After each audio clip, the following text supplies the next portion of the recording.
It's time for Measure Twice. Welcome to Measure Twice. I'm Rob Perugini, along with Chris Kramer from C. Kramer Interiors and Joel Graber from Graber Custom Remodeling. This is the show that helps you envision your home's potential, and you're listening to us on Michiana's News Talk 95.3 MNC.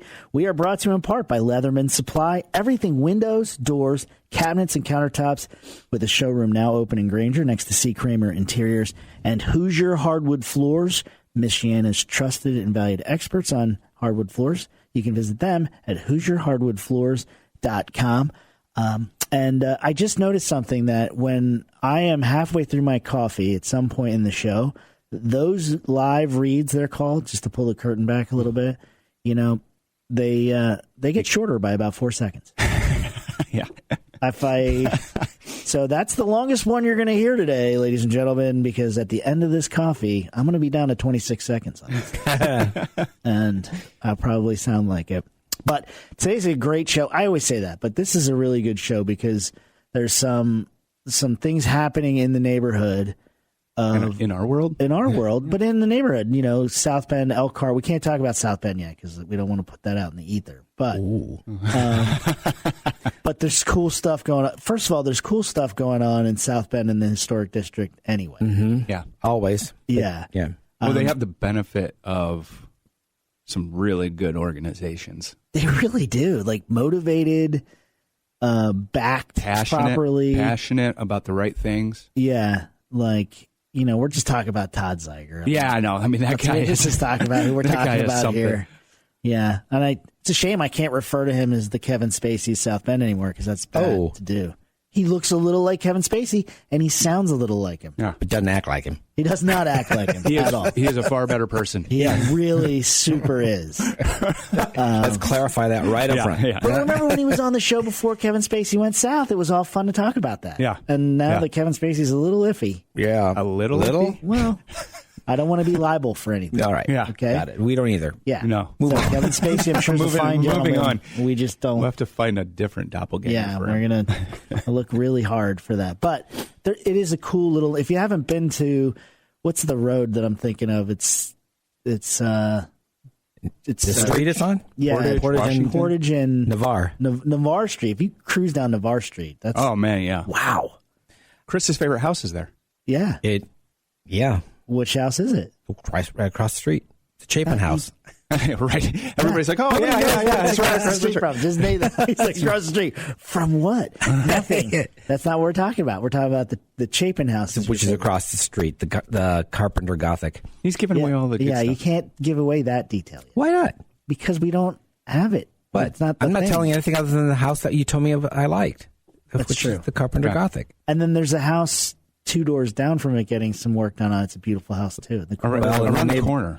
In that house? No. It is on about the one Navarre. that's on the corner that's they're a doing greenhouse the paint with the...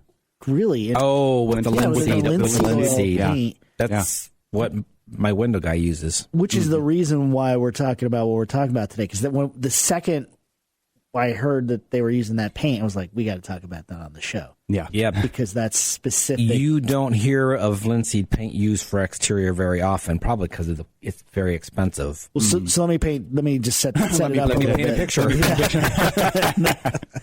There's in that particular neighborhood, there's a home being restored, and it's taking a long time because they're using the optimal paint to restore or to protect or to revamp whatever the exterior of their house, which is made of, I don't know what it's made of. Cedar shake. Yeah, it's just, Cedar. And, just because it's cedar doesn't mean you don't take care of it. You have to take care of it. Absolutely. And so it's in the process. And we were talking to Todd Todd or the intern. I can't remember which one. I can't remember her name. But we were talking about that kind of restoration going on, and they're like, "Oh yeah, they're using linseed paint," and I'm like, "Whoa, okay, that's." But before they can even use that linseed paint, they have to strip everything off, and that's what takes a minute. It takes a little while. They're putting a substantial investment in the exterior. You strip it, and as you strip it, you find, I have to replace some of this. Mm-hmm. But the good news is when you're painting it, you strip it and then it immediately looks like it's been there the whole time because what you replace it with doesn't go through that awkward aging blending period. It doesn't go through the aging process. Because if you're painting it, you kind of get like instant results, but it's every inch of the exterior. Yeah. Every inch. And they're doing right by the paint job. It's just not one paint color. The details are hitting it. They're doing a good job with that for sure. And when you look at that project, you look at that in the terms of years. Like it doesn't happen in like 4 months. Oh no, I guess it depends on the money you have. True. Well, that's true. But would you have 45 people doing it? Good. I mean, I guess you could, but are there 45 people capable of doing that type of restoration in the neighborhood? No. So, that would be everybody who does it. There are 4 or 5. Exactly. It's painstakingly. Yeah. It's time consuming to take it to the level that they're taking it, but they're doing it the right way. Exactly. That's the proper way to. And it's beautiful. It really is astounding how it's a striking difference. Let's put it that way. Because where you can see the old stuff compared to what's. Mm-hmm. It's like, whoa, this is going to be stunning. Yeah. But it's forever. Yeah. Right. The work is forever. Yeah. Right. But that's part of the charm is that, when it's done, you get to start over. I'm just kidding. The thing is, you're never done. It's never done. That's the part of owning the home. It's like living with another person. Well, and you have to truly care about it. Yeah. Right. You don't buy those type of homes with the expectation that you don't have to do anything. Right. You're doing it because you love history, you want to preserve it, and you feel that warmth and depth. The people that do that care about their community. Yes. They truly care about their community. Right. Because you're taking care of something that's a piece of its history. Yeah. And those are gems in the community. And there's a neighborhood of those gems. Yes. Like an entire. There's several neighborhoods. What's nice about South Bend is you have several areas that are historic. It's not just that one. Right. There's the river. There's that neighborhood. And other bigger cities. Sometimes I've been in other cities that don't have quite as diverse areas of history. It's all gone. Yeah. Right. Like Indianapolis, you go down and there's Meridian Street. Right. And then you're in a neighborhood you feel like you're going to get shot. And then there's a historic home. And then there's none around it. That's the governor's mansion. Yeah, because it's kind of in the, I know, but it's kind of in the middle of you're like, it's starting getting a little questionable here. Yeah, but that's a spectacular place. I know. Yeah, like whoa. I know. But Elkhart's similar, right? Elkhart. There's a main area, and then there might be one or two other places that. But yeah, that's more like Indianapolis, where like, oh, hey, that's a historic house, and I wouldn't leave my trailer there. Well, doing, or there is one there. Yeah. Well, Sorry. Joel's restoring the Havilah Beardsley house. Yeah. The process of doing the front porch to do the final touch on that to make it bring it back to its original. Yep. Original condition, not original condition because it'll be actually a little better. Yeah. But its original look. Yeah. Right. And hang on a sec. No, one of the reasons I think why it's harder to find neighborhoods like South Bend and Elkhart is because when you do the research about the Havilah Beardsley house and some of the older prominent houses there, is they were plantation style because nobody lived around them. Yeah, it was. Whereas South Bend was always kind of a city. It wasn't a farm community. It was an industrial city, whereas Elkhart was more of a farm community. So it was much more rural at the time. I mean, really, Beardsley's, Ruthermere's, if it wasn't for them, Elkhart probably wouldn't be what it is. Right. Not even close. And you think that for every 10 houses in South Bend, there was probably 3 in Elkhart because of the way the population, what they did for a living. Mm-hmm. Yeah. It wasn't the manufacturing capital until 70 years ago. 100 years ago, it was the farming. Right. And so you don't have houses right next to each other. So you do see 120-year-old houses. They're just in the middle of a field. Yeah. Whereas you can drive in a neighborhood in South Bend and see. So that's the point I was making. Sorry, Chris. That's okay. I cut you off on that. You did. I don't remember now what I was going to say. Gone forever. It was probably the gem. It was probably our Marconi moment. Yep. Gone. Yep. No, I was going to ask, in that renovation, do you have to use the same material? No, they're not necessarily. Well, I'll tell you what, that's going to be too much to unpack, and we have we have to go in 4 seconds for this segment. But when we come back, let's talk about some of the materials for that of the Havilah Beardsley House. This is Measure Twice.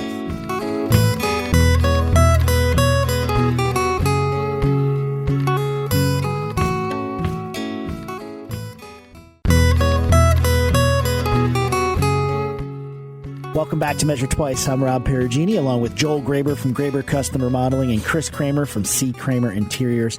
This is the show that helps you envision your home's potential, and you're listening to us on Michiana's News Talk 95.3 MNC. I'll pause so you can look at your radio dial. Okay. Just kidding. And we're brought to you in part by Leatherman Supply. Everything windows, doors, cabinets, and countertops, with the showroom now open in Granger next to C. Kramer Interiors and Hoosier Hardwood Floors. Michiana's trusted and valued experts on hardwood floors. You can visit them at HoosierHardwoodFloors.com. See, I slowed down on purpose so I didn't rip through that. I think you could have Chris do it. What? He's over here mouthing everything. I was just lip checking. He syncing. knows it. Yeah, he's just making sure you're doing it right. I try to change it up every now and then, Chris, just for the... I know, just to throw everybody off. Keep it loose. We're talking about historic renovations, not reservations. And we talked a little bit on the historical areas in our local towns and the difference, just to catch you up. But Joel's working on the Havilah Beardsley House in Elkhart, which is at the corner. Where is it? It's on Beardsley and Main Street. Beardsley and Main, right on the corner. I know. Oh, I thought you were going to say something. And it's in a cool place. You could imagine 125 years ago or more, whenever that was built. It's more than 125, isn't it? 1840s, maybe? Yeah, so 150, 160 years ago, something like that. You can imagine what that house overlooked, because you had the river right there and just plains. Or forest, maybe. It was probably trees. But the thing Was it trees or was it a farm? Well, that's what I was going to go. You know what? There were probably no trees there, because we think about, oh man, there must have been a forest here. And it's like our forefathers did a great job. Cut. Oh, they did a good job of that, but I don't know. But they also used trees around the house because that's how they cooled it in the summer. One, because in front of it is the river. So there might have been trees up to the river, but then I think beyond the river, I think you're in... It was probably some sort of a farm, I would think. Yeah. Very likely. You'd have a floodplain. No, it's pretty high ground. Yeah, it's too high. What is it used for now? It is a museum. It's part of the Ruthmere. Okay. Yeah. I've driven by it many times, and I've often wondered what's inside, or what are they... Is it... Yeah, it's a museum. It's pretty nice in there. Yeah, it's cool. Yeah, very... I didn't know if somebody actually lived in it, or if it was... Oh, right. But it is a museum. Yeah, just a museum. And the area is... vital to the community. I don't know how else to put it. It very much is. Yeah, it's a very important historic structure. Yeah, and it's cool looking, and the restoration process, Joel, is painstakingly slow because of you just got to do it right, and you have one picture to go by. Yeah. Oh, you only have a picture? Yeah. You don't have an actual piece. Not for some of it. No, so there's all kinds of things going on. What's there currently, so there was 4 porches right next to each other that were redone in the 1990s, so 30 years ago. And so we have a picture of what it looked like previous, a black and white picture from 100 years ago, and that's what we have to go from. Now we're saving some of the elements that were put in the 90s because it's close. Mm-hmm. So, and everything that you do on something like this is expensive. So, and they're a not-for-profit foundation. So we're working through it.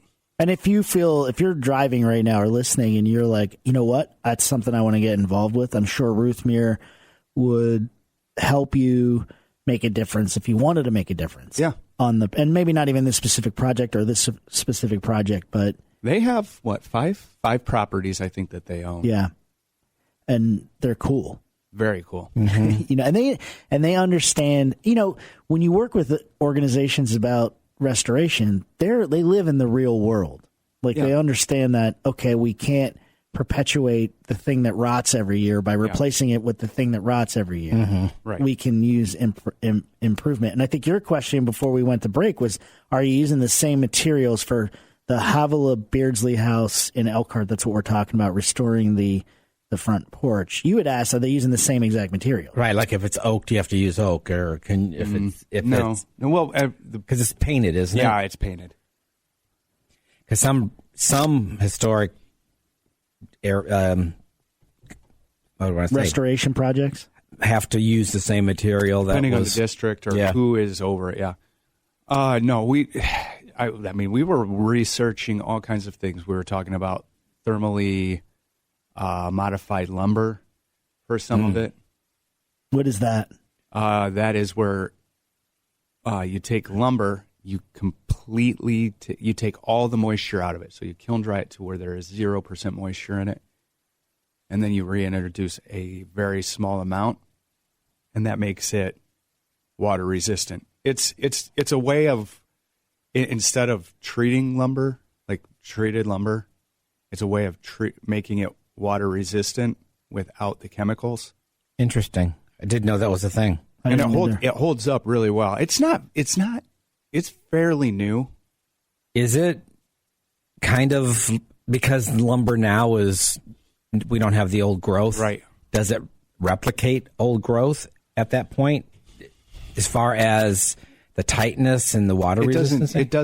It creates the water resistance.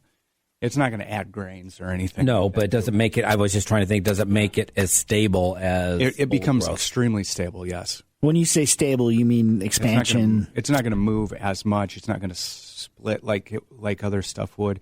Treated lumber has a tendency as it dries out to warp and move and split. It's interesting because our furniture manufacturers, the framing that they use for upholstery is maple kiln dried down to 4% of moisture left inside. So you would be amazed the difference from the 3-4% to the 0, what the lumber looks like. Really? Anything that you would use for this, because it's most lumber is a light color. It all ends up looking almost like it was, like baked. It's dark. It comes out with a much darker hue. Oh, really? Yeah. Interesting. It's a rich color. It's an attractive color. It's not. But it's like it will be much darker. But it's meant to be painted at that point, or you could stain it. You could stain it something darker. You could clear coat it, and it would look really rich. Okay. Does it just drink stain then at that point? I would. You reintroduce just a tiny amount of moisture, like 2-3%. That will dry out over time as well, but you don't want it to be completely dried out. But it doesn't. What I'm saying is, like, it doesn't become like a sponge. It becomes different. No, it becomes more dense. Yeah, it's more dense. Like you can still treat it or stain it or clear coat it, but yeah, it doesn't drink it like. Yeah, it doesn't become balsa wood. Right. It becomes, right. I just wanted to kind of inform everybody. Like, it doesn't make it less. It actually makes it. It's like makes it more dense. When you do that, not less dense. And then which ways is it going to expand then? Everything expands across the grain. It doesn't matter. So it does not expand with the grain. It's always going to get wider, not longer. Yeah. Basically is what. So that's important when you're restoring a deck. So you explored that aspect. We explored that for a number of parts because we have to have new columns made up with new bases. This sounds like an expensive process. It is very expensive. And it's very specialized, I would imagine. Yes, it is. And then you run into headaches because, we didn't, when you're walking into something like this, you don't know, because you don't know exactly what is original and what's not. You don't know what materials everything is made of, and you're trying to put together a plan without really knowing what you're dealing with 100%. Now, you get educated guess and you can get really close, but like our capitals. Just to explain what a capital is to the audience to make sure it's that Indy. Oh, yeah. yeah. Oh, just kidding. Just kidding. Lansing, Champaign. I'm pretty sure I can name all of them. I used to be able to. Yeah. That used to be a thing. It's gone now. I still have kids going through school doing geography, so I get They a do that in refresher. school? Do they still do that? Yeah. Thank goodness. At least you they do used to that. have to know all your capitals. Yeah. You couldn't get past geography class. Yeah. Like, that was a Oh, test. I know. We even had to memorize the preamble. Oh, yeah, the preamble. Yeah, we the people. In Yeah, order the to United States in order to perform a more perfect union. Yeah. Yeah. Tranquility. I just know it from the song. I know. We were talking about that at work, and everybody pops. That's the first thing they all did. Oh, broke man, into song. Schoolhouse Rock, fun. baby. That Yep. is an Fight for American the treasure. common defense. Promote the General Welfare Act. And Yep, that's good stuff. Yeah, that's Schoolhouse Rock. I do ordain. Yes. This Constitution. The one that always gets into my head is the one about the bill.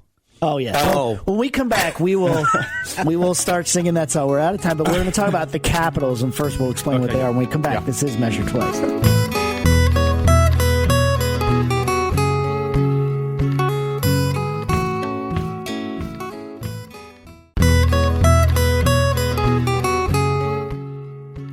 Welcome back to Measure Twice. I'm Rob Perugini, along with Chris Kramer from C. Kramer Interiors and Joel Graber from Graber Custom Remodeling. This is the show that helps you envision your home's potential, and you're listening to us on Michiana's News Talk 95.3 MNC. We're brought to you in part by Leatherman Supply. Everything windows, doors, cabinets, and countertops, with the showroom now open in Granger right next to C. Kramer Interiors. And Hoosier Hardwood Floors, Michiana's trusted and valued experts on hardwood floors. You can visit them at HoosierHardwoodFloors.com. See, what did I say? 32 seconds. Very good. I gave 4 seconds off that thing. But you can hear the coffee's almost empty. Oh, boy. We're talking about the Havilah Beardsley house in Elkhart. Joel's doing a project on the porch. And its historic restoration is obviously it's going to be a little different than if you had something new or if you're just adding on to something that's new. But it's more complicated because you have to make the decision. Am I using the original materials? Am I using materials that need to last differently? Or And in some cases, you can't use the same material because it may not exist. Right. Or Right. At least not not in the... as it had. Right. And we were talking about the capitals. Now, just take a second and describe what you mean. What's a capital on a porch? So capitals, you have a column or what people would call a post. Sitting on top of that, it typically is a capital that's a piece, typically decorative. Is that an sort. architectural, Yes, Chris? it's That would be Yes, an very architectural. Yeah. They're, There's an order of columns. yes. There's Doric, Ionic, and Corinthian. And I mean, and then you have some that are kind of that bastardized it since. Well, I would... But you wouldn't do like Chris there's is some like, I more beg to modern. differ. There are definitely some more modern ones, and they fit where they fit. Well, then the ones you're dealing with Right. are more Victorian in Yeah. nature, so they're not going to be of classic architecture. No, The Ionic, Doric, and Corinthian are more what that's considered classic architecture. right. They're the ones with the pins, or what would you call the cutout? You know, they're like Fluting. fluting. Yeah, the fluting. That's the cap. That's on the your- on your column. columns. But like for example, the Beardsley House was built during a specific period, so their capitals would be of a different design, probably something more Victorian or of the period. And the Because a classic architectural column would not look right on that house. No. No, and if you were to say the style of that house is Craftsman? No. It's not. I knew I was going to say the wrong one. You're 100 years too late. Oh, or early. Yeah. it would be what? It's Victorian. It is Victorian? Victorian. Kind of has a little bit of a Gothic feel to the, because don't the windows go to a point? I can't remember. No, they curve. They curve. They curve. No. And just on a side, very soon you'll be able to see this work in progress. The work hasn't really started because we're in The actual physical work. There's been a whole lot of work. yeah, A lot of behind the scenes. Yeah. You're right now. You're in the researching phase, and Well, I'm getting parts. No, we're getting parts made, and that's been that takes a long time because of the does. well, yeah, it's not like you just go to the shelf and say, "I'll take 5 of those." yeah. Well, and that's where we're running into the issue with the capitals, because the capitals, they were some sort of a mold. I don't know from when. They look, to the picture, they look very similar. The way they're made, it's kind of a cement plaster that could be coming from that period of time. Oh, so they're not carved wood. They're not carved wood. Interesting. And so now we've been trying to figure out some different options. What we've run into is to have anything, well, one of the options I just found out last night, to have a mold made outside of just having one shipped somewhere and a mold made off of that. The tooling, they just can't do it because there's too sharp a turns and too fine a details on it. like somebody would have to sit down and carve that, right? Oh, gosh. So I don't. How expensive would that be? I can't don't even know. imagine. We're talking about the capitals on top of a column being of a specific design, and one of the cool things about restoration is that there's probably not another one of those Right. anywhere. There's a local gentleman who does some really fantastic CNC machining. Because what I've had to do to this point is take one of the capitals, have a scan made of it. An engineer made a scan of it, laid it all out in CAD. So now we have it with in my opinion, the guy who does the best CNC work in the area, and to see if he can make it work. So, are you trying to replicate it out of carving, or are you trying to replicate it with a mold? This will be carving. The CNC will be carving. Sounds really complicated. It sounds really. The other was going to be a mold, and then but to have that mold made, You could make one yourself. I could. You could. We used to do it all the time. Yeah, when you just, I mean, I make oversimplifying, but you're essentially pouring plaster over it and waiting for it to dry. Or you can do a rubber-ish that you put around, you paint it around it, and then it hardens, and then. Well, the original. But So the original idea was I make it sound very simple, but there was going to be a mold for the tooling, and then that tooling would be used for the other process that we were going to use, and it just isn't going to work. That's not going to work out. So That's complicated. we can have a mold made. Now, the problem is nobody wants to, outside of CNC stuff, nobody wants to make it in one piece. I don't want 2 pieces because I don't want to seam, Yeah. because then it looks like you added something after the fact. And also, that's a place where decay or future Moisture. you're Or just- issues can you can have issues. Wonder how they manufactured that to begin with.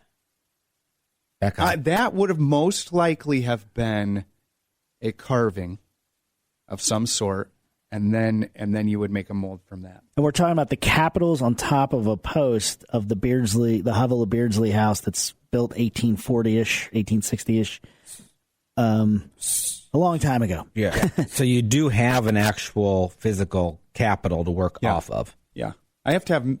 There's 6 currently. I have to have 6 made. And none are 'Cause original. we're adding back, because what had happened was there originally were 12 columns with 12 capitals.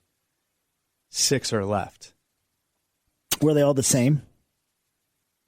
Yeah, from based off of the picture, I can't tell.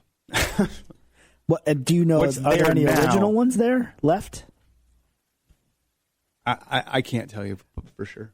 So you're replicate. So essentially, you have a picture of the house from 100 years ago where it had 12 posts. Yeah. So are you putting that back the way it was with 12 posts? Yeah. It was groupings of 3. So you've got 6 already that are you're reusing, and you're replicating 6 more. Right. So I can't just have something arbitrary made up.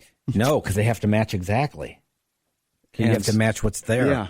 It has to be. Do the ones that are there height. match? Huh? Do the ones that are there right now match? No, there's 3 different.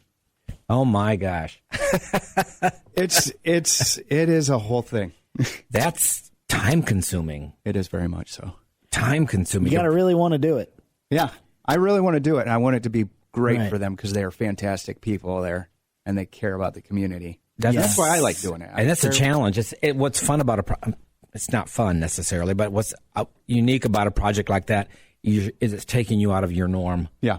It's like when you're used to doing, I don't want to say the same thing over and over, but it's a little like that. It's a little like that. But so when you get something like this, it takes you in a little bit different direction, different mindset. I mean, to me, it invigorates you a little bit. Oh yeah, for sure. Right. And then when you're done with that, and you know it's going to be there for another 100 years, the satisfaction. I mean, it makes some of the thing because it's just a challenge. You'll run into some dead ends, but that doesn't. You don't have to get frustrated. And you don't give up. It's just a challenge. You get okay. Well, then that means there's an opportunity. Yep, somehow. and you keep working it till you find the right, and you'll find it. Yeah, it just takes time to find it. Yeah, and one of your 350 grandchildren or great-grandchildren will drive by and be like, my great-granddad. That's right. See those columns up there? I'm on my way. The Graber population explosion? He's on his way. Yeah. Yeah, all their middle names are Boomer. Yeah, but that's kind of neat. Joel's working on a project at the Havilah Beardsley house at the corner of Main and Beardsley, named... aptly. Yeah, aptly named. And that front porch is basically the last segment needed to complete the house, right? Because they painted it. They've done a lot to it. Yes, they have. And then we're not even talking about, like, there's a roof, right? You have to... It's not just the columns. It's the decking. The original porch had it has a roof over top of it. That was original. It had railing across the top, and that was taken down at some point in time. Well, in our next segment, we could talk about the planning process a little bit more when we come back. This is Measure Twice.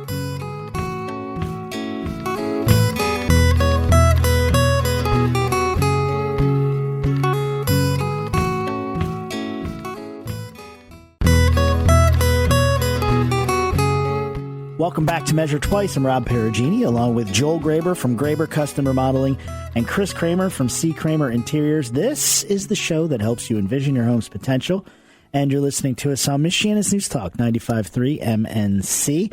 We're brought to you in part by Leatherman Supply. Everything windows, doors, cabinets, and countertops with the showroom now open in Granger next to C. Kramer Interiors and Hoosier Hardwood Floors, Michiana's trusted and valued experts on hardwood floors. You can visit them at HoosierHardwoodFloors.com. I had like a little share thing going there.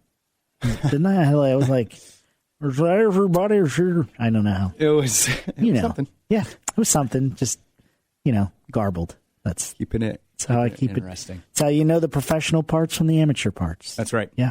We're talking about historic restoration, specifically the Havilah Beardsley house at Beardsley in Maine in Elkhart. Really, everybody, if you're listening to this show, you probably have a slight interest in this sort of thing. If you haven't been by Ruthmere or the Havilah Beardsley house, check it out.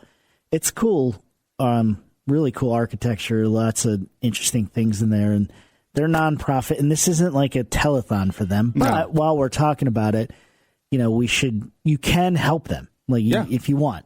Well, it's worth going on the tour. Yeah, visiting them helps them.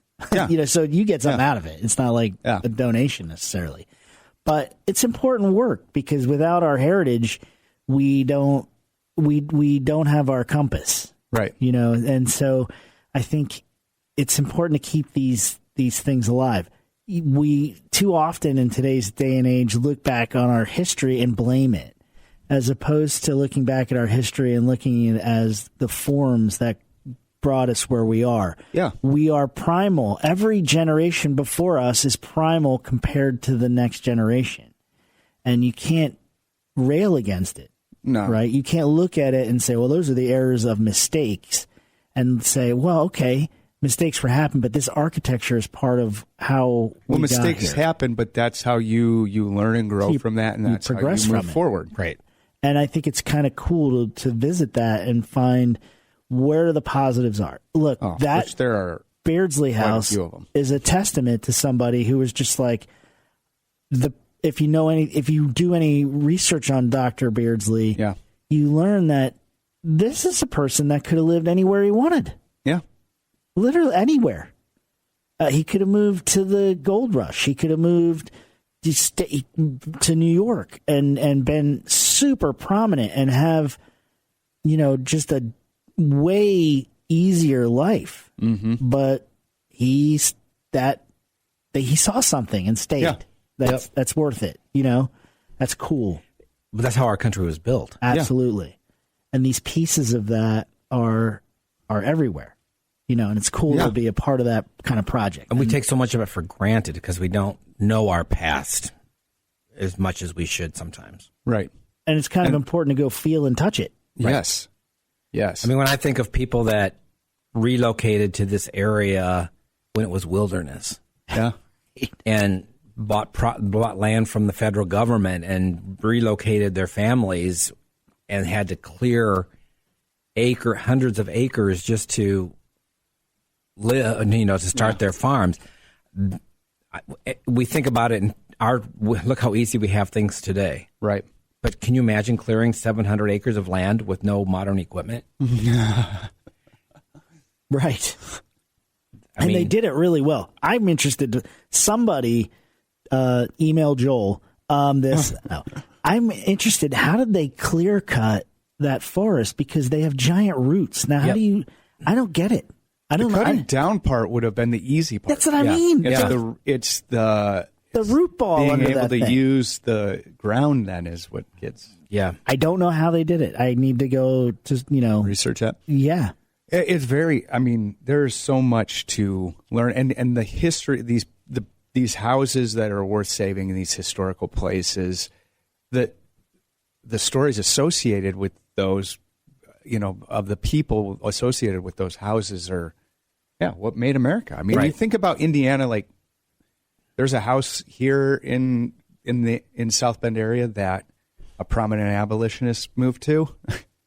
And it was one of the reasons that Indiana was a free state. Exactly. And there's one thing to have that story told to you around a campfire. There's another thing to have that story told to you in the receiving room of the very place. Right. There's a difference, And to think they're an important part of our community and it's an important part of our history. And we take so much of it for granted today because we don't think we have it so much easier. Right. For most people, history starts when they were born. Isn't that funny? Yeah. And the end of the world happens when they're not here. Yeah, that's right. That's really the bane of the human existence is that finality that we see within our own corridor, and it's like it's just how it's human nature. Yeah, and to be able to expand that is a great thing. It's an opportunity. That's enlightenment. Yeah. That's when you think about Renaissance people, these people that saw beyond themselves, it's pretty cool. Without that set of people, abolitionists who saw a world, saw unfairness today, but saw a world where it would disappear. Yeah. That's where this, that's these people, some of them. Mm-hmm. Some of them were the opposite. And you can visit their house too. Right? And see that. It's both sides are important. And to recognize that. These historic homes that we take for granted and drive by on our way to work and don't look out the window at them and say, it's kind of, don't do that. Take a second. Yeah. Go a different way to work tomorrow. Like, look up a historic home on your way to work and drive by it on Monday. And kind of just like, oh, look at the interesting features. And if somebody messes it up, send them a strongly worded letter. It's called remodeling. Yeah. Shake fist. Don't throw eggs. No. We do right. no vandalism. That'd be too expensive. But anyway. Yeah, now today, you're not going to get a lot of eggs thrown today. A couple of months. Give it a little while. We need those chickens back. Yeah, we and do. then, Yeah, that's right. Yeah, That's funny. Tomatoes, I think, is what we switch to. But we're talking about like restoring like historic homes and the importance of it. And Chris, there's like in your world, the design always feels like it's something new. I was always borrowed from other. Design is not new. It's just a rehash of old, bringing back in a modern way. And when you see something that's brand new, it goes through a gauche period. Mm-hmm. I mean, we'll look at it and go, "Oh, that's like the '60s," or "That's mid-century's back." Right. And now traditional is coming back because, to your point of when you were talking about the column, the Capitol, one of our reps was they're an upholstery rep, and then they're trying to bring back. Somebody wants a claw and ball foot. Mm-hmm. Really? A Chippendale sofa. So they're trying to bring back a Chippendale sofa, but all the carvers got rid of that. Hello. Charlie's Angels is calling. Yep. All the... they all stopped doing that? They all stopped doing it. So they're going to Ohio to the Amish with a leg that they want, because the Amish can still carve. Right. Everybody else, it's gone. So this is going to be hand carved? Uh-huh. Oh, wow. It sounds like it has to be hand carved because how are you going to else do it? Because they don't have the machinery and they got rid of it because nobody was doing it anymore. The demand was gone, and now it's coming back. At Mishawaka Antiques, not a sponsor, but at that place there, I just saw a furniture. There's a piece of furniture. It's a small little end table that has that. Mm-hmm. And we're looking at, it's pretty reasonably priced establishment, right? Right. Except for that piece. and my wife is like, "What? That's a little expensive." I was like, "Well, did you look at the feet? You can't. That's not anywhere else in the world. Maybe. Yeah. This might be the only one in the entire world that's right here. So There's a little bit of a premium on that one. Not a lot. I mean, it's not super expensive. And thanks for listening. This is Measure Twice.